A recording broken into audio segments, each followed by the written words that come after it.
Good evening all of you.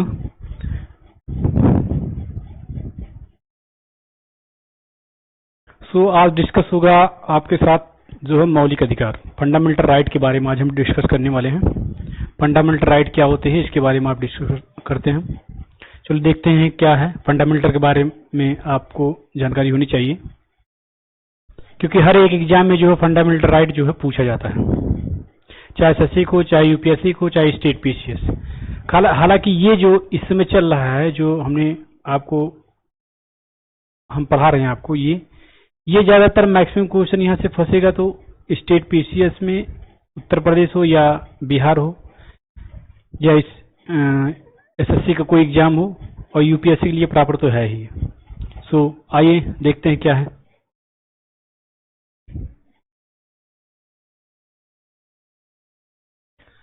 ये fundamental right, इसे हिंदी में कहते हैं मौलिक अधिकार। मौलिक अधिकार जो है, ये मौलिक अधिकार कहाँ से लिया गया है? मौलिक अधिकार जो होता है संयुक्त राज्य अमेरिका के संविधान से लिया गया है। कहाँ से लिया गया है? संयुक्त राज्य अमेरिका से संविधान से लिया गया है इसको, ठीक है ना। ये भाग जो है संविधान के भाग 3 में जो है इसका जिक्र किया जाता है। किसका? मौलिक अधिकार का। आर्टिकल जो है बात करता है, भाग 3 के बारे में बात करता है ये मौलिक अधिकार। ये आर्टिकल डिस्कस करता है 12 से 35 तक जो आर्टिकल होती है, ये होता है आर्टिकल, ये डिस्कस करता है किसके बारे में? मौलिक अधिकार के बारे में। Understand point. भारतीय संविधान का जो है मैग्ना कार्टा कहा जाता है। किसको? भारतीय संविधान का मैग्ना कार्टा कहा जाता है। किसको कहा जाता है बताइए, आप बताइए। इसी को, भाग 3 को, संविधान के भाग 3 को भारत का मैग्ना कार्टा कहा जाता है। अब देखिए यहाँ पे हमारे जो देश है, हमारे देश के जो संविधान है, वहां पे जो हमारे देश में जो है 7 मौलिक अधिकार थे पहले, और अब जो है 6 मौलिक अधिकार है। एक मौलिक अधिकार को हटा दिया गया, 7वां मौलिक अधिकार को। वो भी कौन से संविधान के अंतर्गत? 44वें संविधान संशोधन 1978 ईस्वी में संपत्ति के अधिकार को क्या है? मौलिक अधिकार से हटा दिया गया। उसे हटाकर जो संपत्ति का अधिकार था हमारे संविधान में, उसको हटाकर कहां पर रखा गया है? उसको हटाकर 300 का ए के अंतर्गत जो कानूनी अधिकार कर दिया गया। जो संपत्ति का अधिकार था उसे हटाकर जो है 300 का के अंतर्गत जो है कानूनी अधिकार बना दिया गया है, ठीक है ना। अब ये मौलिक अधिकार नहीं रहा। कौन सा? संपत्ति का अधिकार जो था 44वें संविधान संशोधन के अंतर्गत 1978 में जो है इसे हटा दिया गया है। 300 का के अंतर्गत इसे कानूनी अधिकार प्रदान किया गया है। मौलिक अधिकार और कानूनी अधिकार, देखो संपत्ति का अधिकार कानूनी अधिकार है, ये मौलिक अधिकार। मौलिक अधिकार क्या होता है और कानूनी अधिकार क्या होता है, यहाँ पे ध्यान दीजिएगा। मौलिक अधिकार वो होती जो गवर्नमेंट हमारे मौलिक अधिकार को छीन नहीं सकता। कानूनी अधिकार क्या होता है? कानूनी अधिकार जैसे इसके अंतर्गत है, ये हमारा राइट नहीं है। कानूनी अधिकार है, इसे हटा भी सकता है, चेंज भी कर सकता है गवर्नमेंट, बट मौलिक अधिकार क्या नहीं चेंज कर सकता, ठीक है ना। आइए देखते हैं नेक्स्ट।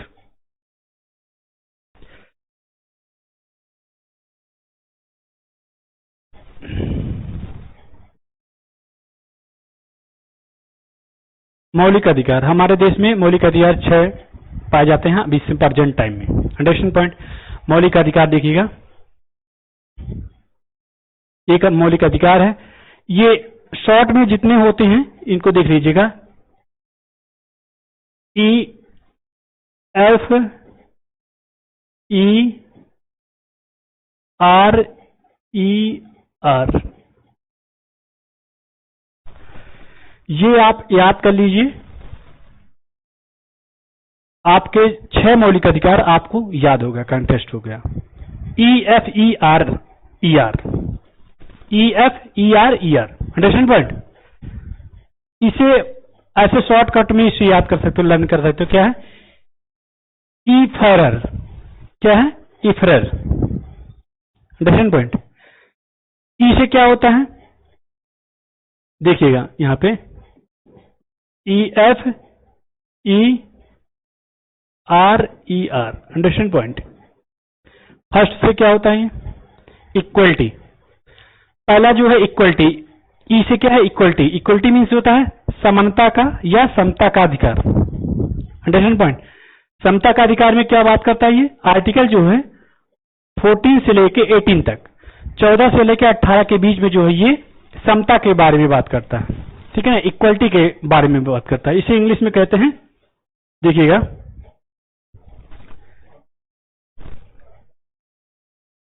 एक minute,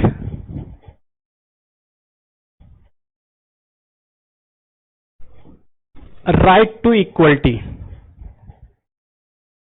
understand point, right to equality. उसके बाद आ जाता है आपका फ्रीडम, एफ, एफ से क्या होता है बेटा, एफ से ये होता है फ्रीडम। फ्रीडम क्या होता है, स्वतंत्रता का अधिकार। स्वतंत्रता का अधिकार जो है हमारा डिस्कस करता है आर्टिकल जो है 19 से लेके 22 तक, इसे कहते हैं फ्रीडम ऑफ राइट, ठीक है, freedom of right.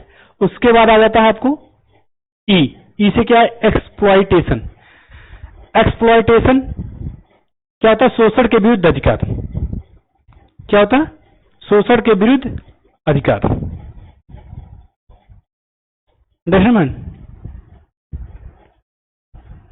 Exploitation right, ठीक है। उसके बाद क्या है आर, आर से क्या होता है रिलीजन, रिलीजन धार्मिक स्वतंत्रता का अधिकार। रिलीजन क्या होता है, रिलीजन को हिंदी में कहते हैं धार्मिक, धार्मिक स्वतंत्रता का अधिकार। ये डिस्कस करता है आर्टिकल नंबर 25 से लेकर 28 तक जो है डिस्कस करता है, अंडरस्टैंड पॉइंट। क्या कह रहे हो, नहीं ऐसा कोई नहीं।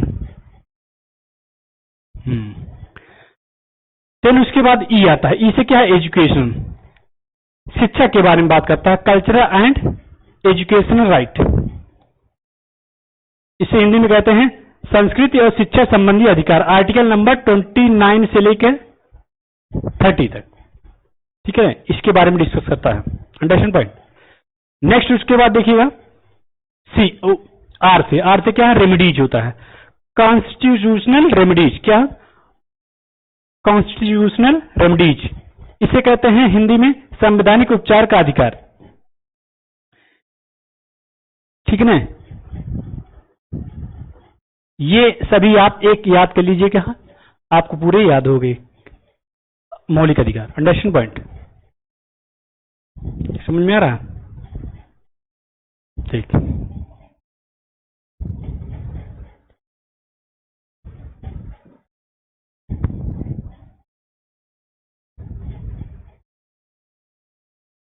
उसके बाद देखिए इसके बारे में डिस्कस से बात करते हैं, समता का अधिकार क्या होता है, ठीक है ना, राइट टू इक्वलिटी क्या होती है, राइट टू इक्वलिटी, ठीक है ना, हिंदी इंग्लिश में इसे कहते क्या, right to equality, understand point. ये आर्टिकल डिस्कस करता है कितना, 14 से लेकर 18 तक डिस्कस करता है क्या, राइट टू इक्वलिटी, समता का, समानता का अधिकार। क्या है, समानता का अधिकार।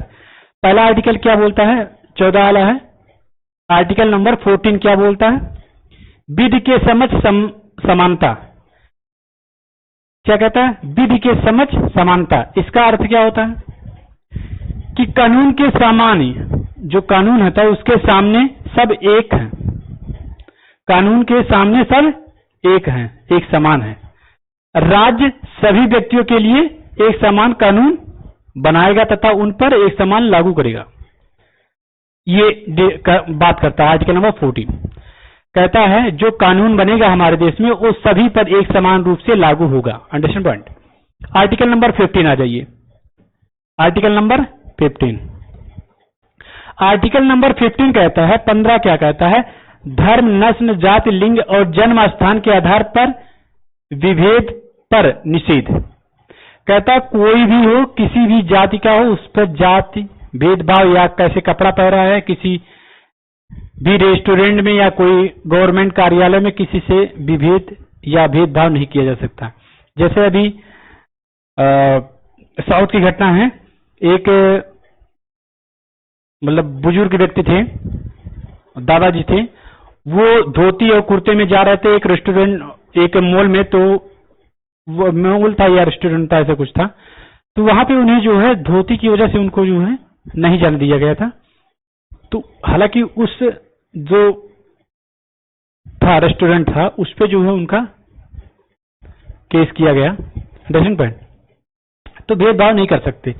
राज्य के द्वारा धर्म, जाति, लिंग, नस्ल, जन्म स्थान के आधार पर नागरिकों के प्रति जीवन के किसी भी क्षेत्र में भेदभाव नहीं किया जाएगा।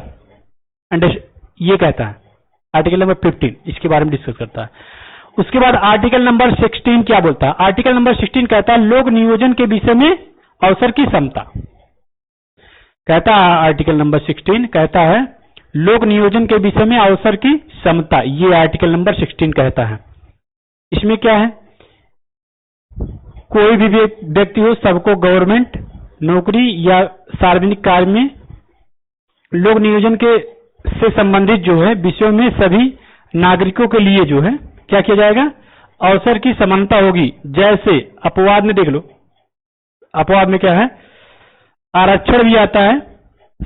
ये कहता है लोक नियोजन समता के बारे में तो वहां पे बात करता है, लेकिन यहाँ कुछ अपवाद है। जैसे यहाँ पे लोग जो अपवाद है वो पॉजिटिव में ले सकते हैं, जैसे पॉजिटिव डिस्क्रिमिनेशन। क्या है? Positive discrimination. अंडरस्टैंड बन? जैसे आर्मी में विकलांग व्यक्ति को आर्मी में भेज दोगे आप, तो क्या युद्ध कर पाएगा? नहीं युद्ध कर पाएगा। तो वहां पे पॉजिटिव जो डिस्क्रिमिनेशन किया जा सकता है, आर्मी लाइक हेल्थ है आपकी, स्वस्थ हो तो आप जा सकते हो, तो ऐसा ले सकते हैं, लेकिन नेगेटिव किसी पे इंपैक्ट नहीं पड़ना चाहिए। Understand point? सो आइए नेक्स्ट देखते हैं।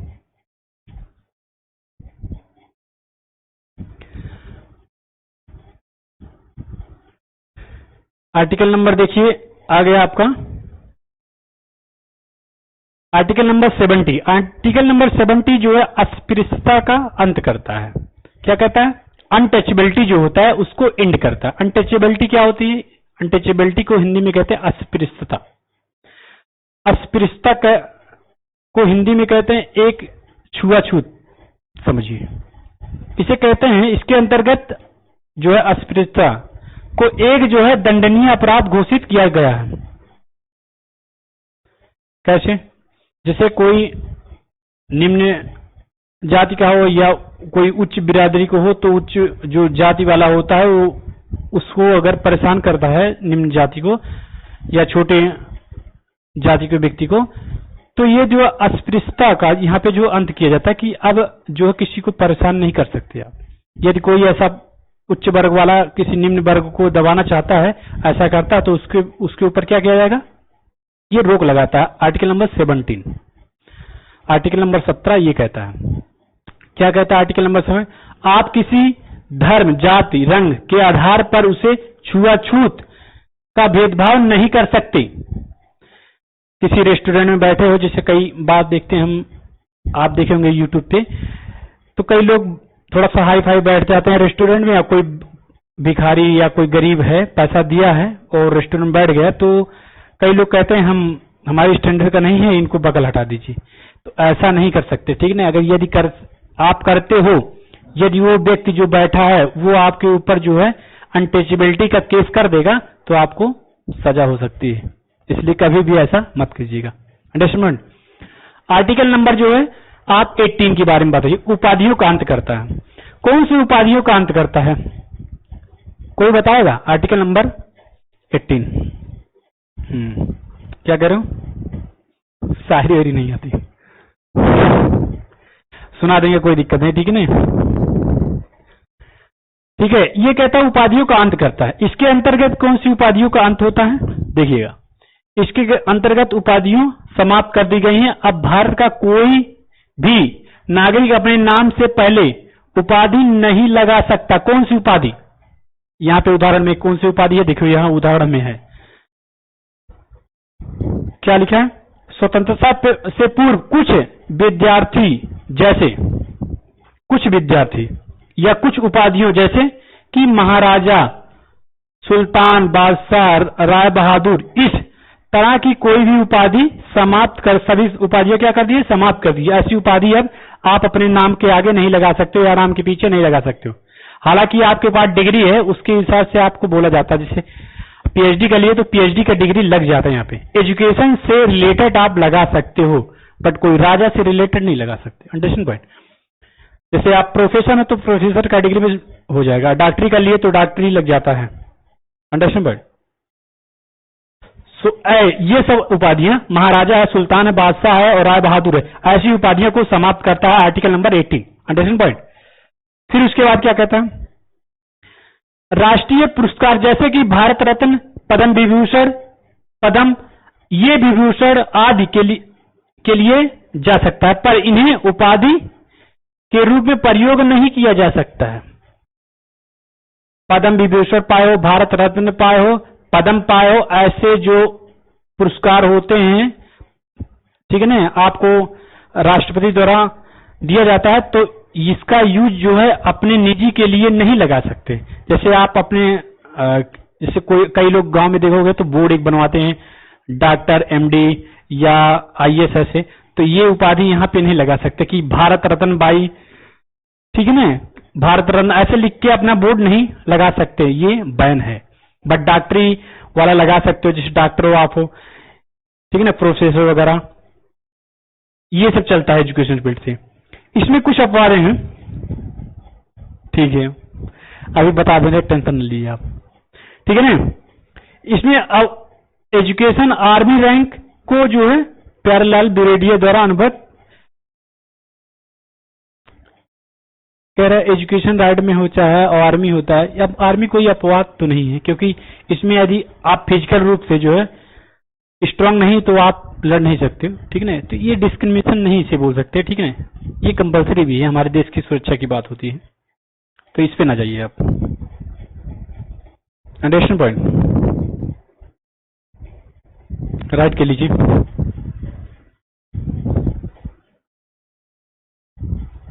है ना, ठीक है, ठीक है।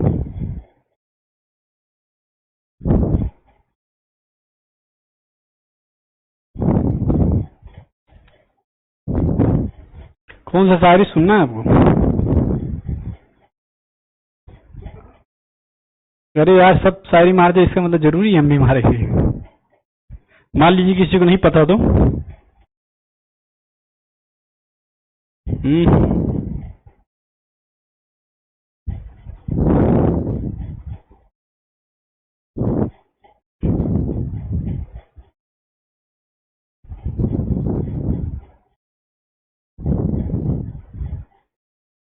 सुनिएगा,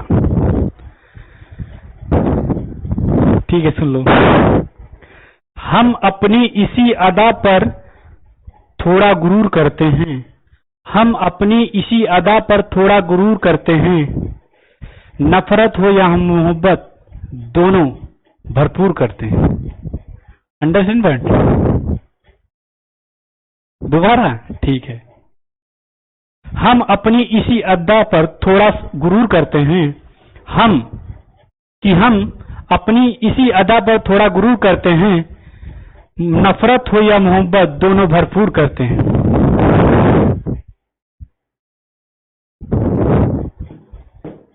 अंडरस्टैंड पॉइंट? सो आइए देखते हैं।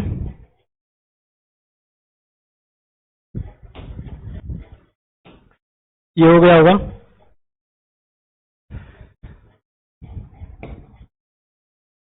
आर्टिकल नंबर 14 क्या, विधि के समझ समता। आर्टिकल नंबर 15 क्या कहता है, धर्म, नस्ल, जाति, लिंग आधार पर भेदभाव का विरोध, ठीक है ना। आर्टिकल नंबर 16 क्या कहता है, लोक नियोजन के विषय में अवसर की समता। आर्टिकल नंबर 17 क्या कहता है, देखो, अस्पृश्यता का अंत। आर्टिकल नंबर 18 क्या कहता है, उपाधियों का अंत। ये समझ में आई बात? नेक्स्ट आइए देखिए।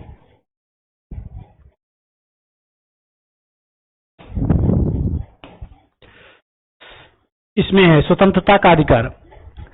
स्वतंत्रता का अधिकार, फ्रीडम टू राइट, ठीक है ना, right to freedom. Article number 19 से लेके 22 तक जो है डिस्कस करता है स्वतंत्रता का अधिकार। ये क्या कहता है स्वतंत्रता का अधिकार? स्वतंत्रता का अधिकार कहता है आर्टिकल नंबर 19 के अंतर्गत वर्तमान समय में हमें कुल जो है 6 स्वतंत्रता के अधिकार हैं, पर मूल संविधान में कितने हैं? 7 हैं। अभी जो है क्या है? 6 कुल स्वतंत्रता के अधिकार हैं, बट मूल संविधान में ये पूछ रहे हैं, क्वेश्चन पूछ सकता है मूल संविधान में कितना था? 7 तरह की स्वतंत्रता का उल्लेख है, लेकिन अभी प्रेजेंट टाइम में 19 मतलब 6 है। मीन्स उन्हें आर्टिकल नंबर 19A क्या कहता है? बोलने की स्वतंत्रता। बोलने की स्वतंत्रता, बोलने की स्वतंत्रता क्या है? आर्टिकल नंबर 19A क्या बोलता है कि स्वतंत्र हो, आप बोल सकते हो कहीं पर भी। जैसे मीडिया वाले हैं कहीं भी कैमरा वो लेके चले जाते हैं, ठीक है ना, बोलने के लिए कि आप बोलिए, उनका राइट है। कौन सा आर्टिकल आपको बनाता है राइट? यही आर्टिकल नंबर जो है 19A जो है आपको बोलने का अधिकार देता है, इसी के साथ आप हो जो बोल सकते हो। 19 कोर्स भी सभा करने की स्वतंत्रता, कहीं पर बैठकर आप सभा बना सकते हो, लेकिन ये नहीं कि रोड पे बैठ जाओ उसके बाद सभा बनाओ, ये आर्टिकल नंबर ये नहीं देता, ठीक है ना। आप कहीं ऐसे जगह जहां व्यक्ति ना जाए, ठीक है ना, ऐसे सभा बना सकते हो। आर्टिकल नंबर 19 क्या है? संगठन बनाने की स्वतंत्रता। आर्टिकल नंबर संगठन कोई बना सकते हो, ठीक है। आर्टिकल नंबर 19D क्या कहता है? देश में कहीं पर भी आवागमन करने की स्वतंत्रता। आर्टिकल नंबर 19 जो डी है ये कहता है देश के कहीं किसी भी क्षेत्र में आप जाओ, टहलो, घूमो, रहो, बस जाने की भी स्वतंत्रता देता है। आर्टिकल नंबर कौन सा? ये आर्टिकल नंबर 19D। ये याद होना चाहिए आपको, यहां से क्वेश्चन पुटअप हो सकते हैं यूपीएससी में और स्टेट पीसीएस में। अंडरस्टैंड? आर्टिकल 19E क्या कहता है? किसी भी क्षेत्र में निवास करने और बस जाने की स्वतंत्रता ये देता है। बस निवास करने और बस जाने की और घूमने के ये देता है। अंडरस्टैंड? आर्टिकल 19F क्या कहता है? संपत्ति के अधिकार। संपत्ति का जो अधिकार था इसे हटा दिया गया है, ठीक है, पहले था। 19G क्या कहता है? व्यापार करने की स्वतंत्रता। आप अपने देश में व्यापार कर सकते हैं। आर्टिकल नंबर 19G जो है ये आपको व्यापार करने की स्वतंत्रता प्रदान करता है। अंडरस्टैंड? हैव एनी प्रॉब्लम किसी को?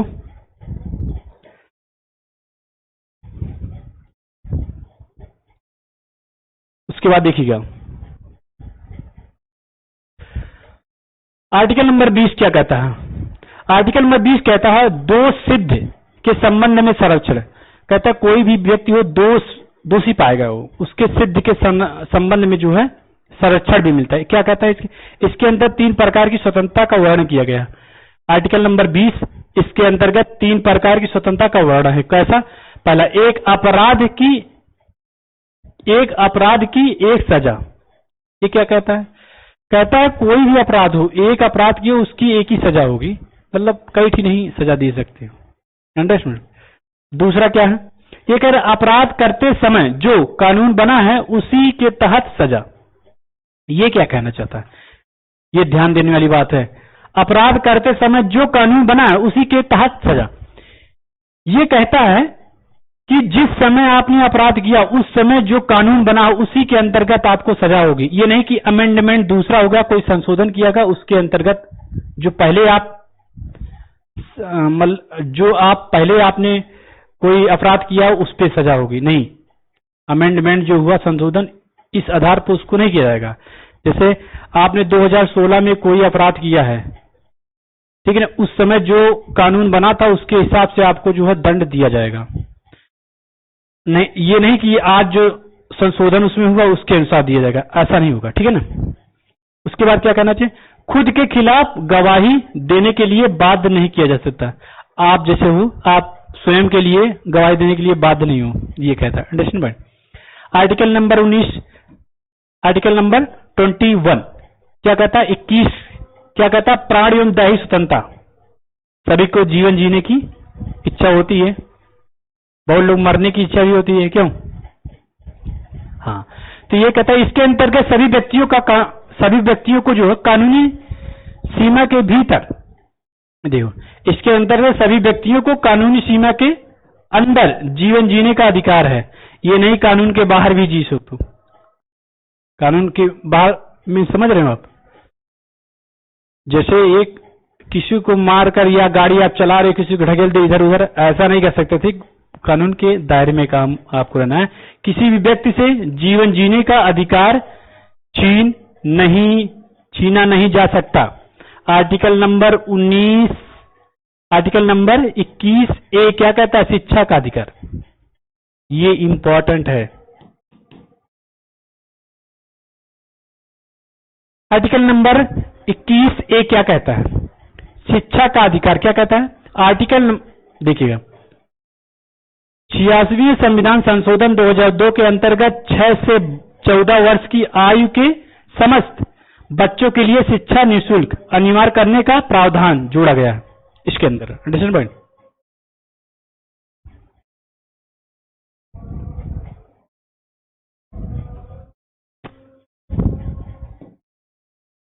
अब यहां पे देखिए आर्टिकल नंबर 22 क्या कहता है? गिरफ्तारी से संरक्षण।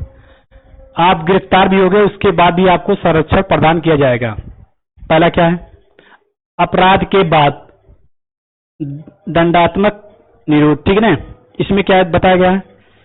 हिरासत में लेने का कारण बताना होगा। जैसे हिरासत में कोई पुलिस आपको ले ली, उसका कारण उसे बताना पड़ेगा। ठीक है ना? 24 घंटे के अंदर दंडाधिकारी के समक्ष पेश करना होगा।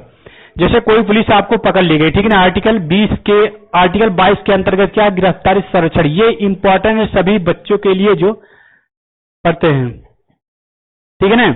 आपको यदि कोई पुलिस आपको पकड़ ली तो आर्टिकल 22 के अंतर्गत क्या है कि 24 घंटे के अंदर जो अधिकारी होगा उसको कोर्ट के सामने पेश करना पड़ेगा। सही स्थान पर उसे भेजना पड़ेगा, या नहीं कि जेल में बंद कर देना पड़ेगा। अंडरस्टैंड? क्या है? दंडाधिकारी के समक्ष जो पेश करना पड़ेगा, जो न्यायाधीश होंगे, जज होंगे, उसके समक्ष क्या पेश करना ही पड़ेगा। अंडरस्टैंड? अपने पसंद के वकील से सलाह लेने का अधिकार भी है। जैसे कोई अपराध किया है, वो चाहता है कि हम अपनी इच्छा से कोई वकील करें, तो वो ले सकता है इसके अंतर्गत। अपराध के पहले, ये अपराध के बाद वाला था। अपराध कर चुके उसके बाद, ये अपराध के पहले निवारक निरोध। क्या है? निवारक निरोध जो कानून के अंतर्गत जो है किसी व्यक्ति को अपराध करने के पहले गिरफ्तारी किया जा सकता है। ये कहता है आप कोई अपराध करने वाले हो ऐसा पुलिस को लगता है, ठीक है, तब आपको गिरफ्तार कर सकता है यहाँ पे। या ऐसे व्यक्ति जिसे भड़काऊ भाषण देने वाले हो कि भड़क जाएगी जनता, तो ऐसे में भी इसको गिरफ्तार किया जा सकता है। कई बार ऐसे नेता को भी गिरफ्तार किया गया है इसी के अंतर्गत। किसके? आर्टिकल 22 के अंतर्गत। ये क्या? वारंट लिखने का कोई जरूरत नहीं। ऐसे व्यक्ति को बिना दंडाधिकारी के समक्ष पेश किए 3 महीने तक जेल में रखा जा सकता है। कह रहा वारंट लिखने की कोई आवश्यकता नहीं है। अपराध करने वालों को आपको बंद कर दिया, 3 महीना तक जेल में बंद कर सकता है। Understand point? ये कहता है क्या है? जरूरत नहीं है व्यक्ति को बिना दंडाधिकारी के समक्ष किए 3 महीने तक जेल में बस दंडा मतलब न्यायाधीश के सामने भी नहीं लेके जाएगा, अंदर जेल में बंद कर देगा 3 महीने तक भी। Understand point? इसलिए ऐसा भड़काओ या ऐसा कोई ना करने जाओ जो आपको बंद कर दे। Understand point? सो नेक्स्ट देखिए,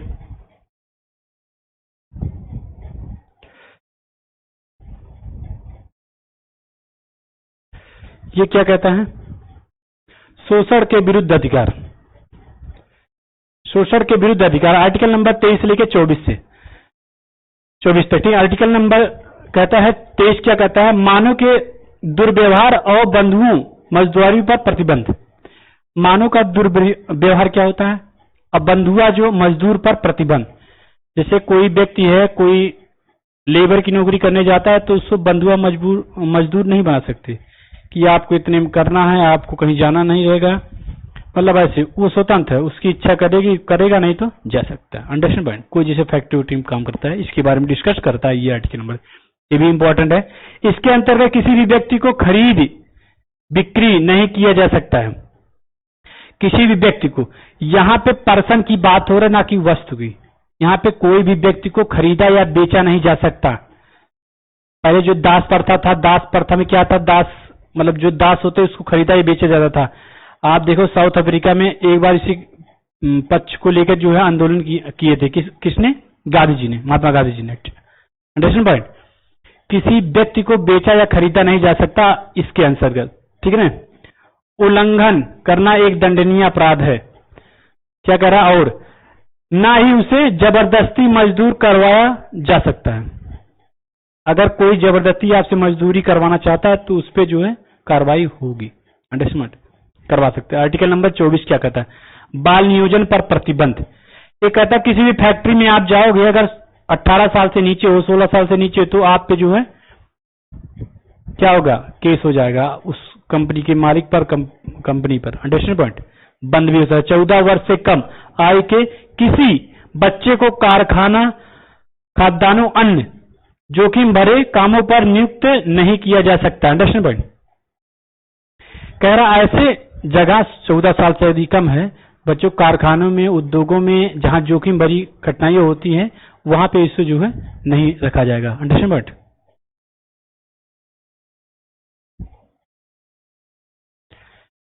उसके बाद देखिएगा क्या है? धार्मिक स्वतंत्रता का अधिकार। क्या है? Religion freedom of rights. Understand point? ये क्या कहता है? आर्टिकल नंबर 25 क्या कहता है? अंतकरण की ओर धार्मिक रीति रिवाज मानने की और धर्म का प्रचार करने की स्वतंत्रता। कहता है धार्मिक जो रीति रिवाज हो उसको मानने की और धर्म प्रचार प्रसार करने की स्वतंत्रता है यहाँ पे, चाहे हिंदू हो, चाहे मुस्लिम हो, किसी भी वर्ग को, ईसाई हो। अंडरस्टैंड? इसके अंतर्गत कोई भी व्यक्ति किसी भी धर्म को मान सकता है, उसके रीति रिवाज को मान सकता है, धर्म का प्रचार भी कर सकता है, कोई भी धर्म का। अब जैसे मुस्लिम धर्म में ये लेके चलते हैं, ठीक है ना, या तलवारबाजी करते हैं, ऐसे जो 56 छुरी खेलते हैं, तो उनके मानने का है। अब जैसे हिंदू धर्म में है तो ये रथ यात्रा होता है या सब शोभा यात्रा होता है हिंदू धर्म में, तो ऐसे अपना प्रचार प्रसार कर सकते हैं। इसके बारे में डिस्कस करता है। Understand point?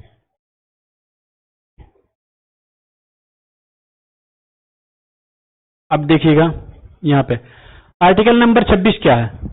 आर्टिकल नंबर 26 कहता है धार्मिक कार्यों के प्रबंध की स्वतंत्रता। कहता है धार्मिक कार्यों के प्रबंध की स्वतंत्रता की क्या है? इसके अंतर्गत कोई भी व्यक्ति अपने धर्म के लिए संस्थानों की स्थापना और कानूनी रूप से धार्मिक संपत्ति का अर्जन, स्वामित्व का शासन करने का अधिकार है। अंडरस्टैंड में? धर्म के लिए संस्थान भी बना सकता है, इसके अंतर्गत स्थापना भी कर सकता है और संपत्ति का दान करता है। ये भी देखिएगा, कोई भी धार्मिक कार्य में यदि आप अपनी संपत्ति का दान करते हैं तो उस पर टैक्स नहीं लगता है, टैक्स फ्री होता है। ये भी ध्यान रखिए। जैसे मंदिर हो गया, ऐसे गुरुद्वारा हो गया, ठीक है, चर्च हो गया, ऐसे मस्जिद हो गया, ठीक है।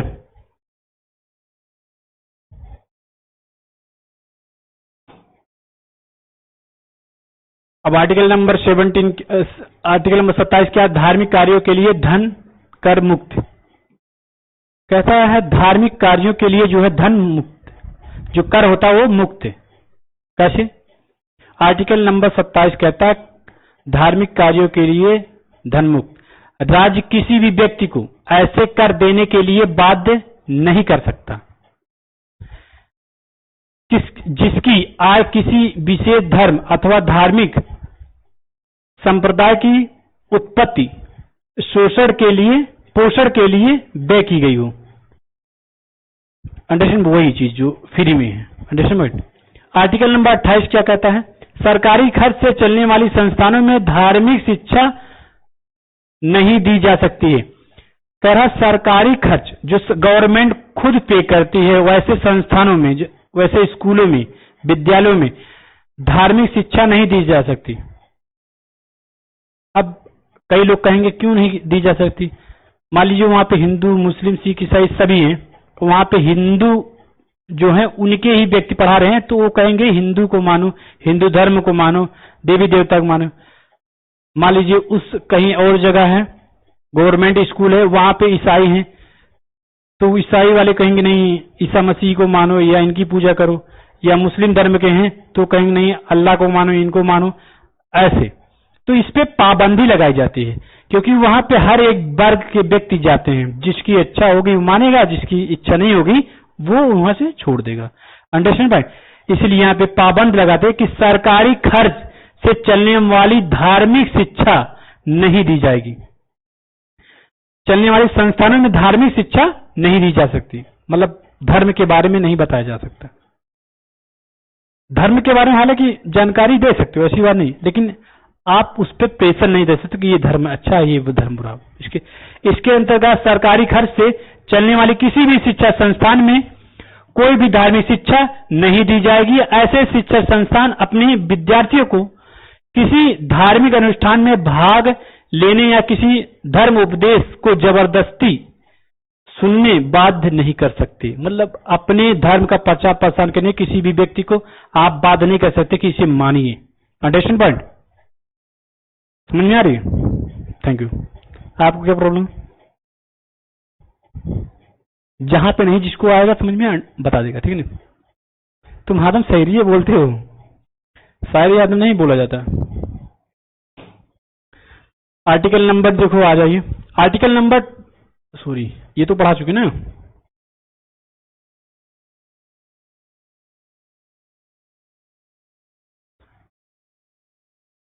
आर्टिकल नंबर 29 क्या? अल्पसंख्यक वर्गों के हितों का संरक्षण।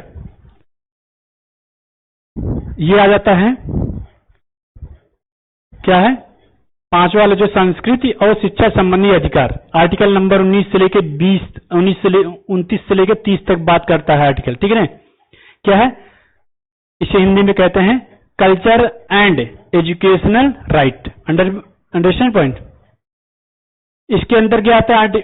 19 के अंतर्गत, 29 के अंतर्गत क्या कहता है? आर्टिकल नंबर 29 क्या कहता है? इसके अंतर्गत जो है कोई भी अल्पसंख्यक वर्ग अपनी भाषा, लिपि, संस्कृति को सुरक्षित रख सकता है और केवल भाषा, जाति, धर्म के आधार पर उसे किसी भी शैक्षणिक संस्थान में प्रवेश करने से नहीं रोका जा सकता। कोई भी वंचित वर्ग हो, जनजाति हो, उसको ऐसे जान लीजिए किसके बारे में संस्कृत और शिक्षा संबंधी अधिकार बात करता है आर्टिकल नंबर 29। ये जान लीजिए कोई जनजाति का व्यक्ति है, पिछड़ा दल मतलब SC ST का व्यक्ति है, वो जो है उसे अधिकार मिल जाता है। जब तक अधिकार नहीं मिला रहता वो झुका रहता है। इससे इमेज कर सकते हो, जब तक अधिकार नहीं मिलता वो झुका रहता है, और जब अधिकार मिल जाता है तो वो खड़ा हो जाता है कि हमारा अधिकार है। इससे इस इमेज से आप कर सकते हो। आर्टिकल नंबर 30 क्या कहता है? अल्पसंख्यक वर्गों को अपने शिक्षा संस्थानों की स्थापना करना और प्रशासन करने का अधिकार। आर्टिकल नंबर 30 कहता है अल्पसंख्यक जो वर्ग होंगे वो जो है अपनी शिक्षा संस्थान की स्थापना कर सकते हैं और उस पर प्रशासन कर सकते हैं। इसके बारे में बात करते हैं। क्या कहता है? कोई भी अल्पसंख्यक वर्ग अपनी पसंद का शैक्षणिक संस्थान चला सकता है। जैसे कोई है वो अपनी भाषा को बढ़ाने के लिए कोई शैक्षिक संस्थान चला सकता है, स्थापना कर सकता है। अंडरस्टैंड? और सरकार उसे अनुदान देने में किसी भी तरह का भेदभाव नहीं करेगा। गवर्नमेंट उसे अनुदान देगा, पैसा या जो भी उसे प्रदान करेगा। जैसे उदाहरण के लिए मदरसा होगा, संस्कृत विद्यालय हो गया। अंडरस्टैंड भाई? नेक्स्ट आइए, लास्ट वाला।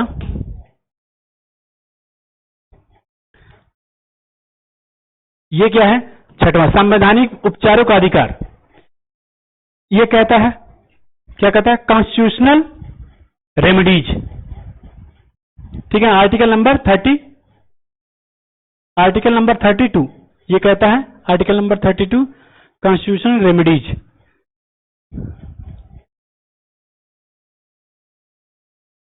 Understand point? ये क्या कहता है? इसके अंदर संवैधानिक उपचारों का अधिकार, इसमें कहा गया है संवैधानिक उपचारों का अधिकार जो है आर्टिकल नंबर 30 को भीमराव अंबेडकर ने बोला है संवैधानिक उपचारों के अधिकार को। डॉक्टर भीमराव अंबेडकर ने कहा संविधान का हृदय और आत्मा कहा। क्या कहा? संविधान का हृदय और आत्मा। किसो कौन से आर्टिकल को कहा भीमराव अम्बेडकर ने? इसी को, संवैधानिक उपचार के अधिकार को।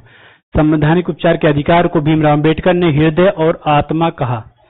इंग्लिश में इसे बोला था heart and soul of constitution, Indian constitution, article number 32 को कहा जाता है। Understand point? इसे मूल अधिकारों का संरक्षण कहा गया है, क्योंकि अगर आपके मौलिक अधिकार का अधिकार हनन होता है तो आप सीधे सुप्रीम कोर्ट जा सकते हो। यदि आपके मूल अधिकार का हनन होता है तो आप डायरेक्ट सुप्रीम कोर्ट जा सकते हो। Understand point? ये सुप्रीम कोर्ट है, हालांकि अब नया बन गया है सुप्रीम कोर्ट, ठीक है ना। सुप्रीम कोर्ट व्यक्ति के मूल अधिकारों को सुरक्षित करने के लिए रिट जारी करता है। यदि किसी व्यक्ति के मूल अधिकार का हनन होता है तो सुप्रीम कोर्ट क्या है? रिट जारी करता है। रिट कितने देखो यहां पे है 1 2 3 4 5। अब देखिए क्या है। पहला जो बंदी प्रत्याशीकरण है, इसे इंग्लिश में बंदी प्रत्याशीकरण क्या कहते हैं? Habeas corpus. इंग्लिश ये दूसरी वाली है, ठीक है ना। बंदी प्रत्याशीकरण को क्या कहते हैं? Habeas corpus. परमादेश को क्या कहते हैं? मैंडमस। अधिकार परीक्षा को क्या कहते हैं? को वारंटो। प्रतिषेध को क्या कहते हैं? प्रोहिबिशन। और ये क्या है? उत्प्रेषण को सीरियस। Understand point? ये इतने होते हैं।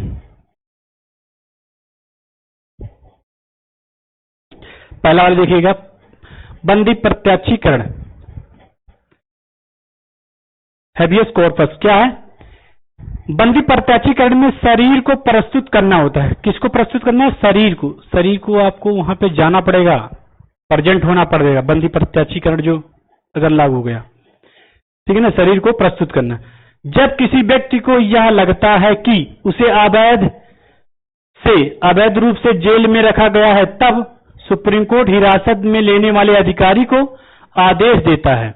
जेल में रखे गए व्यक्ति को निश्चित स्थान निश्चित समय के अंदर उपस्थित और अन्यथा हिरासत में लेने वाले अधिकारी पर कार्रवाई की जा सकती है।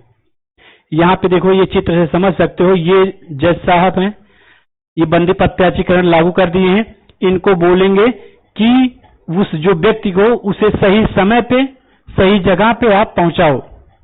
24 घंटे के अंदर में कोर्ट में पेश किया जाता है तो कोर्ट में पहुंचाओ। ये रेट जारी कर दिए, ठीक है ना। तो ये पहुंचाएंगे। अगर ये अपने मन से काम करते हैं, नहीं पहुंचाते हैं, तो इन पे जो है कार्रवाई की जाएगी। Understand point? ये बेचारा जेल में बैठा है। ओके, सो नेक्स्ट देखिए, दूसरा क्या है? दूसरा जो है परमादेश, मैंडमस। क्या है? जब कोई सरकारी अधिकारी अपने सार्वजनिक कर्तव्य, पब्लिक ड्यूटी का निर्वाह नहीं करता है, जैसे कोई सरकारी कर्मचारी है, वो जो है अपने जो है सार्वजनिक जो कर्तव्य उसका बनता है, उसका अपने कर्तव्य का पालन न करके टहलता है या मनोरंजन करता है या ताश खेलता है, ऐसे, तो सुप्रीम कोर्ट उस पर रिट जारी करता है और उसे अपने कर्तव्य पालन करने का आदेश देता है, अन्यथा उस पर सख्त कार्रवाई कर सकता है। अंडरस्टैंड? निर्वाह न करने पर क्या करता है सुप्रीम कोर्ट? उस पर रिट जारी करता है। कौन सा रिट? ये जारी करेगा। यदि अपने कोई भी गवर्नमेंट एम्प्लॉय है, वो अपना काम सही से नहीं करता है, उस पर रिट जारी करता है। उसके ऊंचे वाले अधिकारी को बोलेगा कि उनसे वो लोग काम करेंगे, अगर नहीं करते हैं तो उस पर कार्रवाई होगी। Understand point? कैसे? पालन न करने पर जारी किया जाता है, अन्यथा उसे सख्त कार्रवाई कर सकता है। जैसे मान लीजिए आप रेलवे स्टेशन पर गए होंगे, यहाँ पे देखिए भीड़ लगी है, रेलवे स्टेशन पे गए होंगे, आप देखे होंगे कि कोई काउंटर पे बहुत ज्यादा भीड़ लगी है, वो काउंटर पे काम कर रहा है एक व्यक्ति, और दूसरा काउंटर पे खाली हो गया है, वो व्यक्ति जो है नहीं काम कर रहा है, वो कह रहा है भैया सर्वर डाउन है, ऐसे बोल देता है।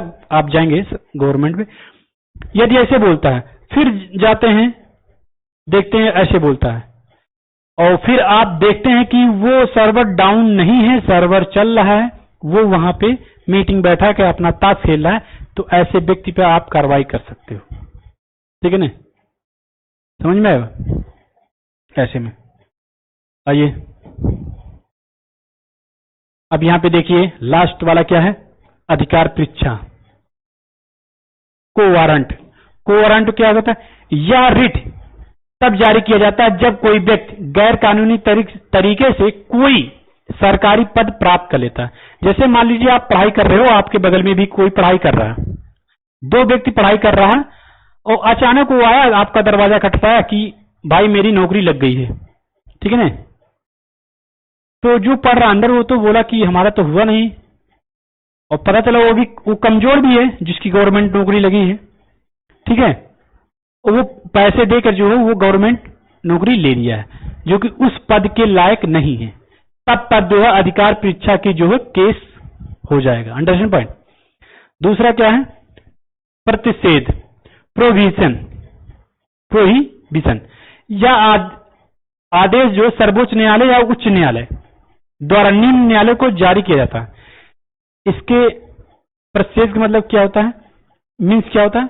जो सर्वोच्च सबसे ऊंची वाला होता है और उससे नीचे वाला जो हाई कोर्ट होता है, वो दोनों न्यायालय के द्वारा जो है निम्न जो न्यायालय होते हैं उसको जो है जारी किया जाता है। आदेश देता, क्या आदेश देता जारी करने के बाद? इस मामले में अपने यहां कार्रवाई ना करें और क्योंकि यह मामला आपके अधिकार परीक्षा क्षेत्र से बाहर है। इसमें यह कहा जाता है अगर कोई मान लीजिए केस चल रहा है, आप कहां के हो? रमेश, कहां से आप बिलोंग करते हैं? पटना से। मान लीजिए पटना में कोई आपने घटना किया और आपका केस पटना में ना चल के तमिलनाडु में चल रहा है, तो तमिलनाडु का कार्य क्षेत्र कहां है? तमिलनाडु तक ही ना न्यायालय का, ये नहीं बिहार में आ जाएगा। तो वहां तमिलनाडु में ना चल के वो डायरेक्ट हाई कोर्ट और सुप्रीम कोर्ट आदेश देंगे कि आप यहां पे लेके आए हो, जहां आपका अधिकार नहीं वहां पे काम नहीं कर सकते। तो इसे कहते हैं अधिकार क्षेत्र के बाहर ना काम किया जाए, ये प्रतिषेध जो है। उत्प्रेषण, ठीक है ना। इसके अंदर क्या? अधीनस्थ न्यायालय जहां पर मुकदमा चल रहा है उससे वरिष्ठ न्यायालय उसे आदेश दे सकता है उस मुकदमा को तुरंत लंबित कर वरिष्ठ न्यायाधीश के पास भेजा जा सकता है। ये आपकी क्लास थी, आज हमने क्लास आपकी डन कर दी।